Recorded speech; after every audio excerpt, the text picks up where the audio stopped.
Revelasyon na naman ng self-made billionaire, bata pa niya, nakakainggit.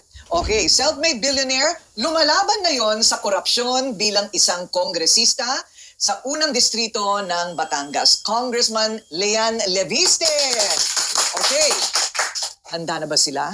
Pero ikaw, handa ka na ba, Kong Lean, sa rest back sa politika? Sabi nila, kapag ikaw ay namuno sa pagpapalabas ng mga anomalya, imposibleng walang rest back sa'yo o ganti down the line. Yes, ma'am. Handa po ako. Ano ang sandata mo? What is your armor? Hindi ko naman po kasi plinano na pumasok sa politika. Last year po, nasa negosyo ako at dahil naisip ko na mas makakatulong ako kung pumasok ako sa politika, sinubukan ko po itong first term ko. Pero kung maraming mga galit sa akin ngayon sa politika dahil nilalabanan ko po ang mga kickbacks at may magiging backlash sa mga bunyag ko, then I think that I can leave this job anytime. You can leave the job anytime. Okay, before we go ahead with all of these revelations, ang tanong ng marami, paano naman yung napakabata ay umama ng ganyan? Talagang medyo napapalunok kami pagka naririnig namin yung 300 billion. Is it dollars or pesos? Hindi naman po yan yung akin, ma'am. Oo. Yun po yung halaga ng projects na i-develop ko. Okay. Bilang isang developer, may idea ako noon na sa Nueva Ecija, malapit lang sa Maynila, pwede kang magkaroon ng solar power plant na mag-supply sa Maynila. At noon walang naniwala na ganong kalaki ang potensyal ng solar. Kaya over 6 years, nag-consolidate po kami ng mga ingredients para sa proyekto at nung biglang kinailangan ng Meralco ng supply ng renewable energy, ito po ang nagiging source ng renewable energy ng Meralco. Ayun. So, merong kwento, hindi ba? Kung paano nangyari yun. Opo, parang right time, right place po. Kasi malaki talaga ang pangangailangan na hindi nasupplyan ng renewable energy ng Meralco at ng Pilipinas. At nagkataon na yung mga mas matanda sa akin, hindi naniwala noon, kaya yung bata na lang po yung kumuha. Correct. So, kumbaga, parang naisip mo na yung pangangailangan bago nalaman ng tao na kailangan pala nila yon. Opo. Oo. So, right time, right place, a single deal with Meralco. So, hindi ba masakit sa puso na you divested, na binenta mo? Masaya naman po ako ngayon, ma'am, dahil yung kinita ko, pwede ko naman pong gamitin para sa ibang mga projects and of course, ang pagtulong sa tao. Tinatanong ko siya kanina, ano ang gagawin mo sa pera mo, Kong Lean? Ang ginagawa ko po ngayon, scholarships para sa mga estudyante sa aking distrito. At in short po, ma'am, eventually gusto ko pong i-give away lahat ng aking mga kinita dahil tayong mga napanganak na swerte sa buhay, meron din tayong konting guilt na dahil swerte tayo, yung mga iba, hindi naman kasing swerte sa buhay, dapat natin silang tulungan gamit ng mga nakuha natin sa ating buhay. Para kang pare. Totoo ba? Ipapamigay mo talaga ang pera mo sa iba? Alam niyo, ma'am, hindi ko nga alam bakit yung iba hindi din na lahat ginagawa yan eh. Kasi nakakatuwa talaga pag yung pinaghirapan mo, pamigay mo, at napaka-thankful naman ang mga tao na natutulungan mo. Ang mga tao na natutulungan mo. Magdahan-dahan lang tayo, baka biglang pumila sila lahat sa opisina mo sa Kongreso. Okay, so this is just a matter of curiosity, maybe ignorance about the dynamics between a son of a politician. Okay. I imagine iba-iba ang mga relasyon ng nanay o tatay na nasa politika na at ngayon ang anak ay nasa politika rin. So, lahat ba ikinukonsulta mo kay Senadora Loren? Kadalasan po hindi dahil ang aking ina ay hindi pala away at ako po ay parang baliktad. Ay, ganon. Okay. Parang nasabi nga sa akin ni Senadora Loren yon na ninenervyos daw siya para sa'yo. Okay, so hindi ka nagtatanong. Kumbaga kahit sabihin niyang wag, gagawin mo pa rin.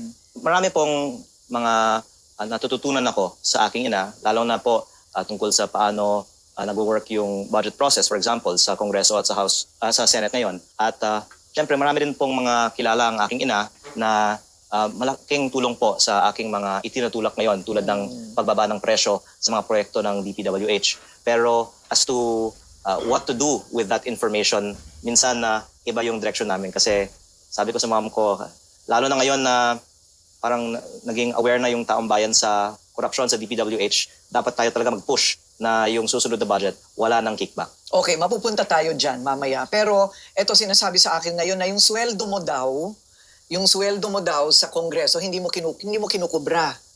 Saan na pupunta yun? E di bubulsahin lang na naman yan. Nandun pa naman yung mga cheque sa opisina sa Kongreso. Nandun yung cheque. Pero hindi lang ma'am yung sweldo ko, pati yung operating expense budget ng aking opisina. Totoo? Opo. O so lahat yun, abonado ka? Kasi ma'am, ang feeling ko, ako po ay isa sa 12 na bumoto against the 2026 budget. At gusto kong ibaba pa ang ginagastos ng gobyerno na nakikita ko hindi naman efficiente. At kaya ko po sinabi na dahil mapalad ako sa negosyo, pumasok ako sa politika at hindi ko naman po kailangan ang income mula sa trabahong ito, yan po ang nagbibigay sa akin ng independence na tumulak ng mga naiisip kong tama. At ang isa dyan ay dapat bawasan natin ang government spending at ibaba din ang buwis, lalo po ang VAT. At ang DPWH ay reportedly isang major source ng corruption din at gusto ko nga rin pong bawasan ang presyo ng mga proyekto. Pero ikaw ay pumirma bilang bahagi ng mayorya? Opo. Yes. So what do you think about Boji D as the replacement for Speaker Romualdez? I voted for Speaker D and that's why I'm in the majority. And ang palaging pinapayo po sa akin ay ang Kongreso ay collegial body. Kaya kung gusto natin aprubahan ng mayorya ang ating mga panukala, dapat natin kumbinsihin ang ating mga kapwa-miyembro ng Kongreso. At umaasa po ako na dahil tumutugon naman ang mga kongresista sa pananaw ng taong bayan, ang ating 2026 budget ay unti-unti napapabuti at magiging much better than the 2025 budget. Did you agree that Speaker Romualdez had to step down? Ako po ay bagong miyembro ng Kongreso lang kaya lalong-lalo po in my first 2 months na nanonood at nakikinig lang po ako. At Okay. bilang isang bagong miyembro ng Kongreso, ang payo nga ay hindi dapat maging masyadong vocal muna. Kasi marami din po tayong mga natututunan tungkol sa kung paano nag-work yung sistema. Marami po akong natutunan na rin tungkol sa budget process at ang DPWH. At I can say this po, maraming mga miyembro ng Kongreso ay may mabuting mga intensyon. At hindi po lahat ng mga sinisira sa media ay mga masamang tao naman po. Ang nangyayari lang dahil tayo ay nasa isang sistema, ang feeling ng iba, hindi natin mabago ang lahat. Kaya we just go with the flow. Right. Pero I believe that over time, nagkakaroon din ng more political will para sa mga changes. And to go back to the point about Congress, I believe that a lot of the need for more reforms in Congress is now becoming more apparent. And I hope that even the majority will support these greater reforms. And in my opinion, the need for change must come from within Congress and from within the majority. Kaya umaasa po ako na aking mga kapwa-miyembro ng mayorya ay papayag din sa mga itinutulak ko, kasama na rin po ang pagbaba ng presyo ng mga proyekto sa DPWH. Right. Okay. So we're going there very soon. DPWH at itong Pero masabi ko lang ma'am, yung only times na pumunta ako sa mga liderato ng Kongreso para sa isang request ay hindi para sa sarili kong interes o proyekto. Ang pinakiusap ko sa liderato ng Kongreso ay sana aprubahan ang pagbaba ng VAT. At ako po ay actually Vice Chairman ng Ways and Means Committee. At pagkatapos nitong mga budget hearings ng DPWH, itutulak ko po na lahat ng mga miyembro ng Kongreso ay magsabi na kung sila ay pabor o hindi pabor ng pagbaba ng VAT. Anong tingin mo? Sasagutin nila? Kung tanungin mo sila, wala naman sigurong mga maglalakas ng loob na magsasabi na ayaw nilang bumaba ang VAT. Totoo. Lalo sa mga panahon ngayon. Opo. Oo. So, pero you find yourself lobbying with them or, sitting down with groups to convince them? Well, many of the decisions in Congress are done by the senior members, and in the case of the taxation, it emanates from the Ways and Means Committee. Kaya ko po ito pinapaliwanagan dahil ako po ay naniniwala na bilang miyembro ng mayorya at member ng Ways and Means Committee, yan po ay isang halimbawa na may mas malaking ma-accomplish natin kung makumbinsi natin ang ating mga kapwa kongresista at hindi lang dapat puro away ang initial na hakbang natin. Okay, speaking of away, okay, ito na. Dapat bang mag-resume ang congressional investigation on the flood control projects? Ang pananaw ko po ma'am ay napakahirap na makakuha tayo ng results from congressional investigations for many reasons, and I believe Congress also agrees. And there's many other agencies that are better equipped, and commissions of course that are better equipped to do that. Pero yung focus ko ay ang pag-prevent ng korupsyon sa 2026 budget. Ayun. Okay, so, oo, kasi syempre ang sinasabi ng iba, paano iimbestigahan ng kung congressman, ang kapwa niya congressman? Pero hindi lang sa kung sino yung gagawa, pero pati yung nagawa na, mahirap na habulin pa. Oo. Pero yung baka hindi na-appreciate ng publiko, ngayon, meron pang mga usapan ng mga kickbacks sa 2026. At yun yung sa tingin ko, mas madaling maiwasan. Dahil ginagawa pa lang ang budget na popondo sa mga kickbacks na yan. So itong 2026 budget, pagka na-discover ninyo kung sino yung gumawa ng mga insertions, you're willing that that particular investigation happens in Congress. Magpapatawag kayo ng kapwa nyo congressman o magpapatawag kayo ng senador? I believe that we should be transparent on who proposes the projects in the DPWH budget. And pag may transparency tayo, then natural na sasabihin nga ng tao, dapat natin revisahin ang budget. Pero sa ngayon, marami pong mga hindi nakakaalam ano yung laman ng budget. Actually, yung DPWH budget po kasi ay ganitong kakapal.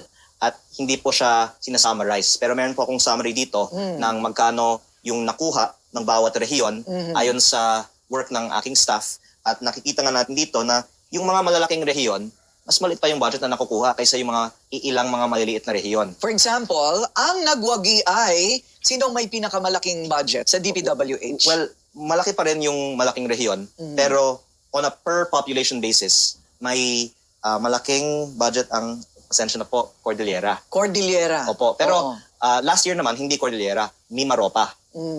Kailangan ng Cordillera at ng Mimaropa ng malaking budget. Pero yung mga napopondohan ng mga proyekto ay mga proyekto na hindi naman din napapakinabangan ng mga tao. Tulad ng? Well, sa 2025, 30 billion sa Oriental Mindoro flood control. Ang mga taga Oriental Mindoro ay sabihin mo 200,000 families. That's 150,000 pesos per family. Siguro naman hindi flood control ang pangunahing pangangailangan nila sa 150,000 pesos. Pero Because hindi binabaha ang Oriental Mindoro. at may iba pang mga pangangailangan sila. Katulad ng halimbawa, housing, classrooms. Yun po yung itutulak ko sa aking distrito.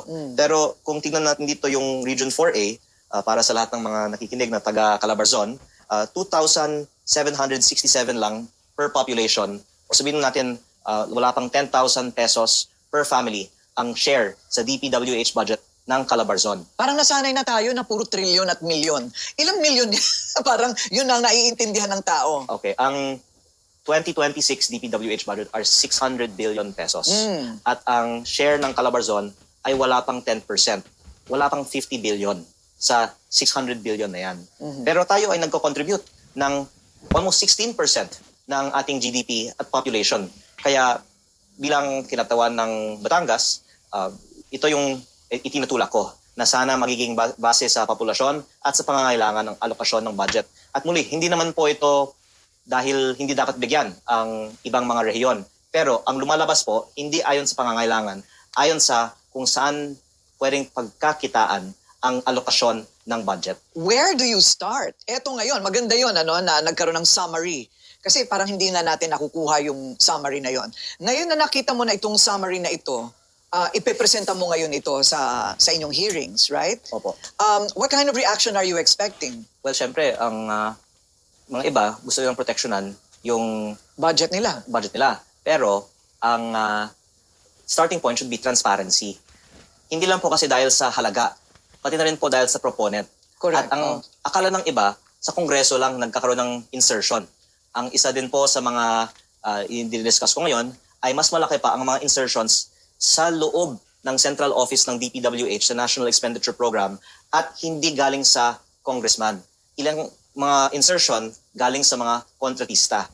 At meron po akong mga text messages dito galing sa aking dating district engineer na siya po ay nagsabi, meron pong mga kontratista na nagsasubmit ng mga proyekto for funding ng DPWH at yun nga po ang lumabas sa non-allocable budget ng aking distrito. Kaya ang isang ma-actionan ng Kongreso at Senado ngayon ay hilingin na ilabas ang mga detalye ng mga non-allocable projects under the so-called leadership fund ng DPWH para malaman natin ano yung mga proyekto katulad nitong ehemplo na ipinasok ng mga kontratista dahil ayon po sa mga testimonya sa mga Senate hearings, meron daw pong kapalit pag lumabas ang mga proyekto sa NEP ng DPWH. Daw pong kapalit pag lumabas ang mga proyekto sa NEP ng DPWH. So kaya mo sila nabuko bilang bagong upo na kongresista na alukan kayo? Nung ako po ay bagong upo, nilapitan ako ng maraming mga kontraktor na nagsasabi pwede nilang ipasok ang mga proyektong ito sa aking distrito at bibigyan nila ako ng 5% parking fee pero may usapan na raw sila sa DPWH na sila ang gagawa ng proyekto. At sa mga proyekto naman na allocable sa akin, ako naman po ang pwedeng pipili ng mga kontraktor at kung pipiliin ko daw sila, pwede nila ako bigyan ng 25%. Ito ay para sa mga 2026 projects. Pero sa 2025 projects, meron mga na-award na sa mga kontraktor pero para hindi namin silipin ang substandard na gawa, meron din mga nagpahiwatig na gusto daw nila magbigay sa akin ng mga donasyon. At meron nga pong isa na nagpadala na ng isang bag na may 3.1 million pesos at may resibo na ito po ay para sa 4 na proyekto.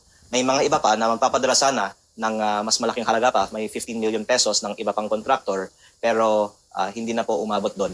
Pero doon ko po nakita na marami talagang itinatago ang mga kontraktor ng DPWH at pagkatapos noon, nung inimbestigahan namin ng mga proyekto, nakita namin halos lahat ay substandard. Pero yung maganda naman po ngayon sa aking distrito, dahil sinisilip namin ng mga asphalting, pinakapalan na raw po ang asphalt sa aking distrito. Ganon. Pinakapalan. Opo. Pero pagkatapos ng isang taon, baku-baku na ulit yan. Baka man pag pinakapalan, mas tatagal. Mas tatagal. Okay. Kasi kaya nagbabaku-bako kasi manipis ang Opo. paglagay nila. Parang mas manipis kaysa doon sa pinag-usapan sa kontrata. Opo. At maraming ang mga sira na pinapagawa muli sa gastos ng gobyerno. Pero kaya nga nasisira kasi hindi tama yung gawa. Pero ngayon, yung mga contractor sa aking distrito, binabackjob nila ang mga nasirang mga proyekto at their own expense. Okay. Dapat lang. Hindi sila namimili. I mean, bilang bagong upong congressman, hindi nila naisip o hindi man lang sila nagtimpla kung tatanggap ka o hindi. Parang masyado nang matagal ng gawain na tradisyon o kultura sa Kongreso na may tumatanggap ng lagay. Hindi nila naisip na baka hindi mo naman tanggapin at baka mag-squeal ka. Ang mga kontratista na to, na mga taga Batangas, ay siguro hindi sanay na itinatanggi ng congressman. Okay. Kaya yun ang pagkakamali nila. At least sa Batangas. So what happened? Because they were trying to turn the tables on you, right? They were saying that you... Sinasabi nila na hinihingi ko daw. Oo, hinihingi mo, tsaka parang sinetap mo sila or Opo. something like that. Actually, si district engineer yung humingi ng appointment sa akin. Pero ang sinabi niya ay meron daw siyang dala at doon ko po naisip na tawagan ang pulis at nakita nga ng pulis na hawak niya yung bag na may resibo at hindi naman niya itinatanggi na ito ay galing sa contractor na may substandard na proyekto na inaayos at ang sinabi naman daw niya ay wala naman daw kapalit. Donasyon lang dahil natutuwa daw ang mga contractor sa mga programa ko na ipinamimigay ko daw ang sarili ko ng pera sa mga estudyante, pwede daw din silang tumulong sa mga programa ko. Ayun. Pero nakita mo na parang suhol na ito. Alam nyo, hindi naman sinasabi na SOP ang mga ibinibigay, di ba? Kaya maraming mga contractor na funder ng mga kampanya ng mga politiko. Pero swerte po ako na mapalad ako sa negosyo, hindi po ako kailangan tumanggap ng donasyon mula sa contractor. So the next bombshell was the press conference. Akala nga namin mananahimik ka na pagkatapos nun. Yung pala, may pinaplano ka pa. So itong nakita mo na kaugalian o gawain na ang contractor ng DPWH, ng DPWH ang siyang naglalako at nag-identify ng mga proyekto para ipakita sa DPWH. At yung DPWH ang lalapit naman sa congressman. Tama ba? Tama. Okay. At hindi ko po ito ibinubunyag para lang magkaroon ng aligasyon sa mga personalidad, pero para mag-propose ng policy solution. Na sana wala ng discretion ang DPWH kung saan i-allocate ang bilyong-bilyong pisong pondo at sana maging automatic na lang ang formula per district. Kasi ang nangyayari nga ay hindi yung mga nangangailangan ang bibigyan ng pondo, yung mga bumibili ng pondo ang binibigyan. At ginawa ko lang ng example na meron mga tagaloob ng DPWH na may connection, may photographic evidence na nakikipag-usap na, at ang ilan daw ay contractor mismo. At sa totoo lang, kung tanongin nyo ang mga iba na nasa loob ng Kongreso, aminin nila, hindi lang yung mga itinukoy ko, mas marami pa. Napakarami po ang mga koneksyon ng mga tagaloob ng DPWH sa mga kontratista. Pero ang dahilan na hindi po ito lumalabas ay dahil baka maraming mga nakikimanabang at ayaw ng mga iba na magkaroon ng kaaway. Pero bilang bagong congressman, gusto ko lang pong ilabas ito kasi naniniwala ako na unti-unti, lalo na dahil sa public attention, kaya nating i-reforma pa ang sistemang ito. Nandito na rin lang naman tayo, so might as well, hindi ba?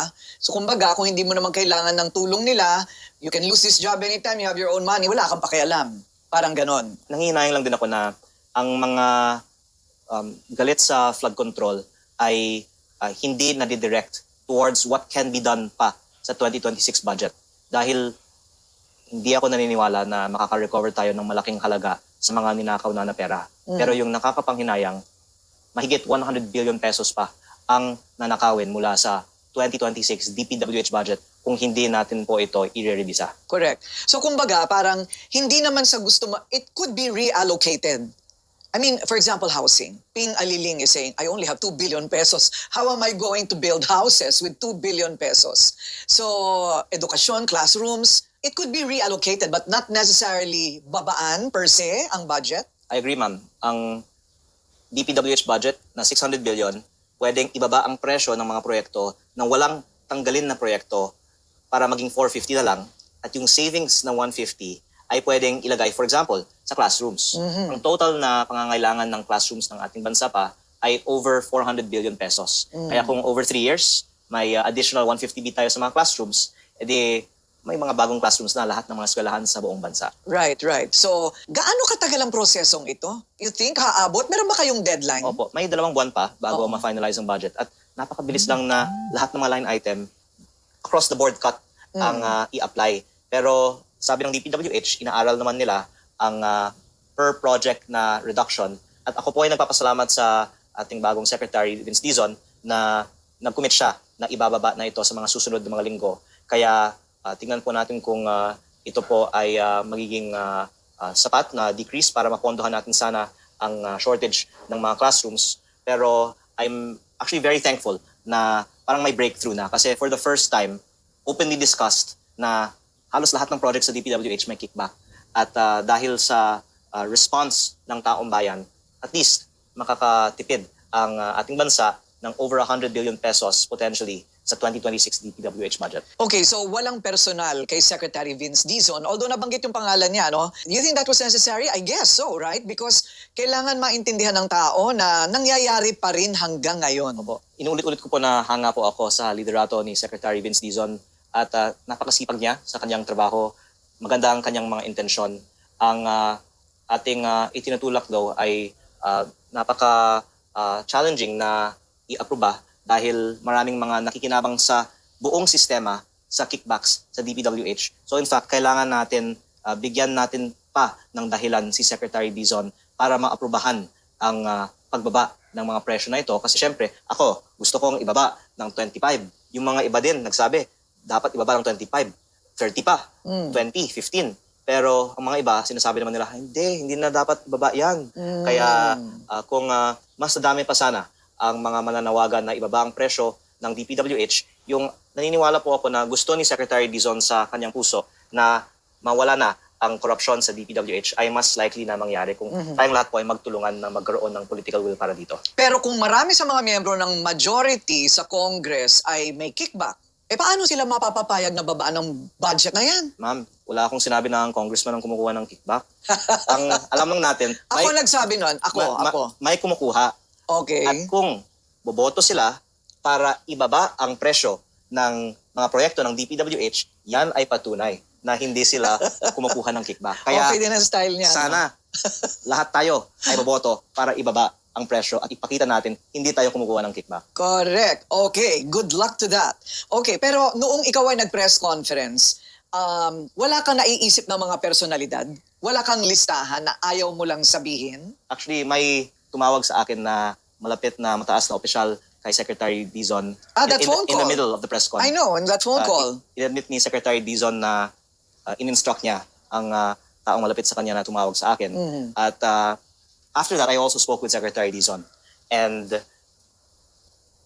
I will not want to go further while we're expecting that Secretary Dizon will push through with the needed reforms. Although I have also confirmed that I have the evidence on the meetings with the contractors that have happened outside of the DPWH office. And Secretary Dizon has also confirmed that meetings happened, but that there should be a benefit of the doubt that there was no inappropriate topics discussed in those meetings. But that my point actually is we don't need a change in people as much as a change in the system through policy reforms. Kasi hindi naman palagi magaling ang ating DPWH Secretary. At swerte tayo ngayon, meron tayong reform-minded Secretary. Sana magkaroon na tayo ng mga reforma, halimbawa yung pagbaba ng presyo at pagiging transparent sa mga NEP insertions para kahit sino ang mga secretary, undersecretary, regional directors in the future, wala nang potential para sa korupsyon. Okay, are you okay with the composition of the ICI? Actually, si former Secretary Babe Singson ay isa din sa mga nag-advise sa atin tungkol sa reforms sa DPWH at napakataas po ang aking respeto para sa kanya. And hindi ka ba nababagalan? Ang mga tao kasi, ang tagal.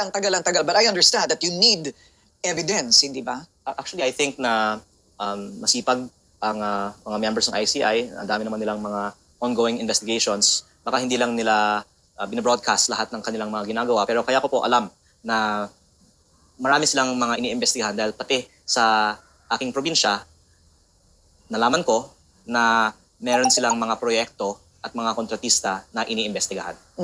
Okay, so do you have your own team going around para makita kung saan may ghost projects? Lalo na, you're looking at the 2026 budget. Mapapatunayan mo with actual projects that have been left unattended pero reported as completed. Hinahabol na lang ngayon, sabi mo nga. You have your own team doing that. Yes, ma'am.